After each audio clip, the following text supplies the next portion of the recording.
விருதுநகர் மாவட்டம் அருப்புக்கோட்டை தாலுகாவில் அந்த இளம் தலைமுறை தொழிலதிபர் உயர் திரு தினகரன் சார் அறிமுகப்படுத்துகிறோம். இப்ப அவருடைய தோட்டத்தை எல்லாம் பார்த்துட்டோம். இப்ப நம்ம இறுதியாக தென்னைக்கு நிக்கிறோம். தென்னையில முதல் நம்மளை வரவேற்கிறது கரையாம்புத்து. கரையாம்புத்து எங்க வளருதோ அங்க நீரோட்டம் அதிகமா இருக்குன்னு அர்த்தம். பசுமாடு எங்க படுத்து இருக்கோ அங்க தண்ணி இருக்குன்னு அர்த்தம். புரியுமையா? நீங்க போர் போடுறேன்னு சொன்னா இந்த இடத்துல போர் போட்டா ஒரு 200-250 அடிக்குள்ள கண்டிப்பா தண்ணி இருக்கும். ஏன்னா சுத்தி உள்ள போர்ல தண்ணியில உப்பு, உங்களுக்கு தண்ணியுமே நல்லா இருக்கு. இந்த தண்ணியை வச்சு நீங்க எல்லா விவசாயமும் செய்யலாம். இடையில வாழை கூட போடலாம். ஒரு வருஷம் வாழை இல்லாட்டி ஒரு வருஷம் எலுமிச்சை, வேற கொய்யானம் போடக்கூடாது. நம்ம கிளைமேட்டுக்கு ஜாதிக்கா வருமாங்க? ஜாதிக்கா கண்டிப்பாக நீங்க போடலாம். எப்ப போடணும்னு சொன்னா ஒரு 5-6 வாழைய வச்சிட்டு ஜாதிக்கா போடணும் கூலிங்க்கு. ஒரு 3 வருஷம் 4 வருஷம் ஜாதிக்கா காய்ப்பு வரும்போது வாழைய கட் பண்ணிடணும். அப்ப நம்ம இடத்துல பழக ஆரம்பிச்சிடும். எந்த ஜாதிக்கான்னு சொன்னா ஒட்டு காட்டு செடியில ஒட்டு கட்டுற ஜாதிக்காலாம் வாங்கணும்.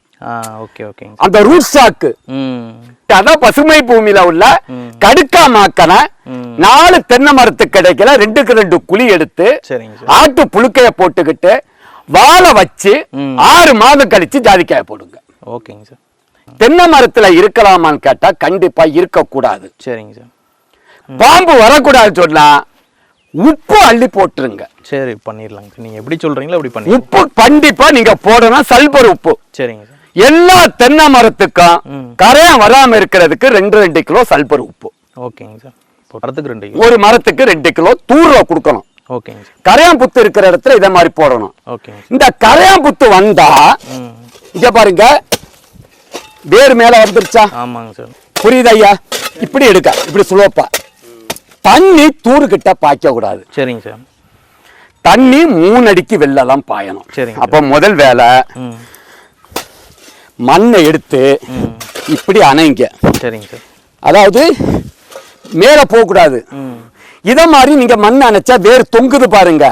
இப்படி நீங்க மண் அணைச்சது தப்பு. சரி சரிங்க சார். சுலோப்பா இங்க பாருங்க இறங்கு வரிசையில. புரியுதா? இங்க பாருங்க இறங்கு வரிசையில வந்துருச்சா? இங்கதான் குழி வரணும். இங்கதான் குழி வரணும். வட்ட குழி. இங்கதான் தண்ணி பாய்ச்சணும். இங்கதான் உரம் வைக்கணும். இங்கதான் குப்பை வைக்கணும். சரி, வந்துருச்சா? இந்த ஓலைய ஒரு பெசின் இருந்தா பெசின் வாங்கிருங்க. இல்லாட்டி துண்டு துண்டா வெட்டுங்க, உள்ள போடுங்க, இதெல்லாம் போடுங்க. இதுதான் உரம். கொளிஞ்சி இதுக்கு மேல சாணி போடணும். இது முழு வட்டம், இவ்வளவு இடம் கிடையாது. இது ஒரு தடவை பண்ணுனா ரவுண்டா எடுக்கணும். ஒரு தடவை பண்ணா 100 வருஷத்துக்குள்ள உரக்கிடங்கு. விழுகிற கழிவுகளை வெட்டி இதுல போடணும். சரிங்க. களை வளராது. தோட்டத்தை உழுக கூடாது. இதுக்கு மேலதான் சாணி போடணும். ஆட்டு புழுக்க. சரிங்க சார். 6 மாதத்துக்கு ஒருக்கா 1 கிலோ தென்னை நுண்ணூட்ட சத்து. சரிங்க சார். குப்பை சாணி என்ன போட்டு எப்ப வைக்கணும்னு சொன்னா இந்த பட்டம் ஆடி பட்டம் மார்கழி பட்டம். குப்பை சாணி 100 கிலோ. சரிங்க சார். மினிமம் 50 கிலோ கழிவுகள். இலதலை. சரிங்க சார். எருக்கஞ்செடி கிடைச்சா வெட்டி போடுங்க. ஆவாரம் பூ இருக்கா வெட்டி போடுங்க. என்னென்ன கழிவு இருக்கோ, மாட்டுக்கு வைக்கோல் கொடுக்கறீங்களா, வைக்கோல் சாணி வைக்கோல் இருக்கா அள்ளி போடுங்க. வைக்கோல்ல இருக்கிற சத்து மாதிரி எதுலயுமே சத்து இல்லை. அந்த வைக்கோலோட மாட்டினுடைய யூரின் சாணி கலந்து கால் பாலம் பட்டு. சார் பசுமை பூமி அறிவு சார்ந்த விவசாயம். 2.5 கிலோ கற்பக ஆர்கானிக் கலப்போறோம். சரிங்க சார். எண்ணெய் எடுக்காத வேப்பம் புண்ணாக்கு 6 மாதத்துக்கு ஒருக்கா 1/2 கிலோ. ஏன்னா வண்டுகள் விலாப இருக்கிறது. Boom boom booster 20 gram. சரிங்க சார். தென்னை நுண்ணூட்ட சத்து 6 மாதத்துக்கு ஒருக்கா 1/2 கிலோ. இதுதான் இந்த உரக்கடக்குல தண்ணி பாயும் போது மேலோட்டமா இப்படி போட்டு விடணும். இந்த உரத்தை தண்ணி பாயும் போது மேலோட்டமா விசிறி விடணும். சரிங்க சார். அப்ப இந்த இடம் கருப்பா மாறிடும். இங்க மண்புழுக்கள், நீங்க விவசாயி உழுகிற விவசாயி வேலைய இங்க மண்புழு உழுதுகிட்டே இருப்பான். ஓகேங்க சார். செடிக்கு தேவையான சத்துக்களை மண்புழு கொடுத்துக்கிட்டே இருக்கும். இதுதான் ஆர்கானிக் ஃபார்மில நவீன முறையில தென்னைய 300 காய்க்க வைக்கிறதுக்குள்ள ஃபார்முலா. சரிங்க சார். இந்த பண்ணாடை எல்லாம் எடுக்கணும், மரத்தை காயப்படுத்தாம இந்த பண்ணாடை இதெல்லாம் எடுத்துடணும். இத அருவா இது சரியில்லை, இத எல்லாத்தையும் மரம் சுத்தம் பண்றவங்க வச்சுதான் எடுக்கணும். எடுத்து இதெல்லாம் உள்ள போட்டுட்டு ஓலைகளை இப்படி கீயணும். இங்க பாருங்க, ஒட்டி எடுக்க கூடாது. இங்க பாருங்க, சுத்தம் பண்ணிட்டோமா? இத மாதிரி மேல வரைக்கும் ஏறணும். நல்லா எடுத்து இங்க குருத்து வரைக்கும் எடுக்கணும். குருத்து வரைக்கும் எடுக்கணும்.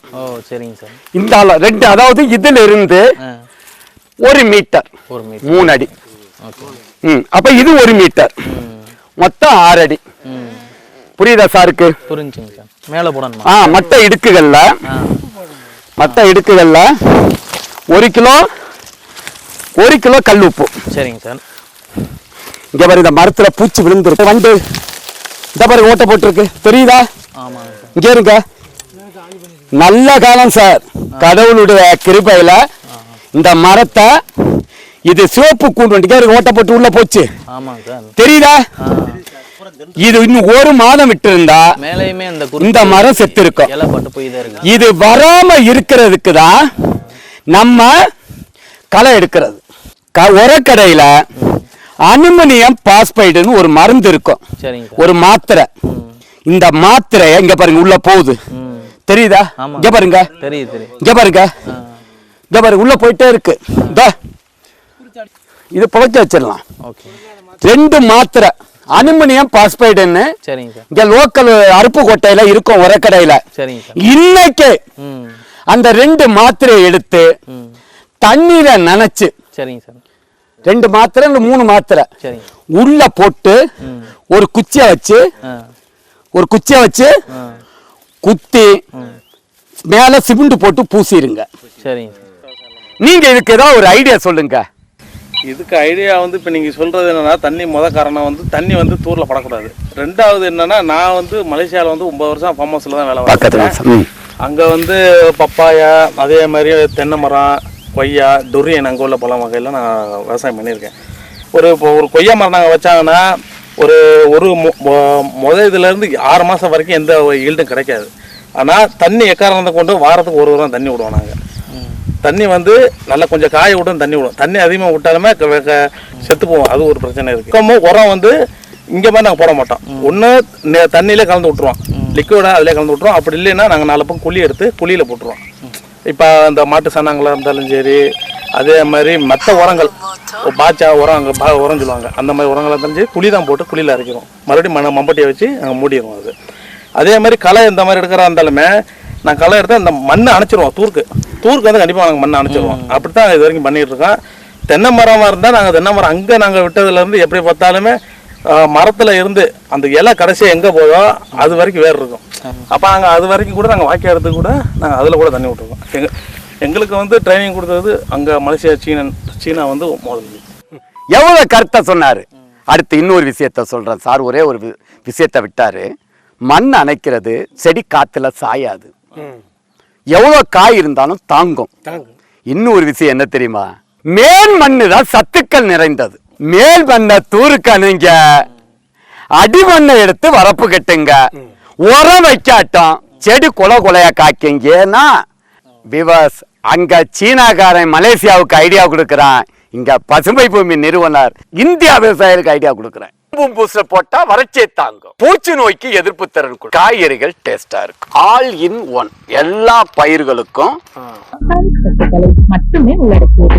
இதை வாழை, ரப்பர், காபி, நெல்லி, தேயிலை, பூச்செடிகள், நிலக்கடலை, பாக்கு, காய்கறிகள், எண்ணெய், ஏலக்காய் போன்ற அனைத்து விதமான பயிர்களுக்கும்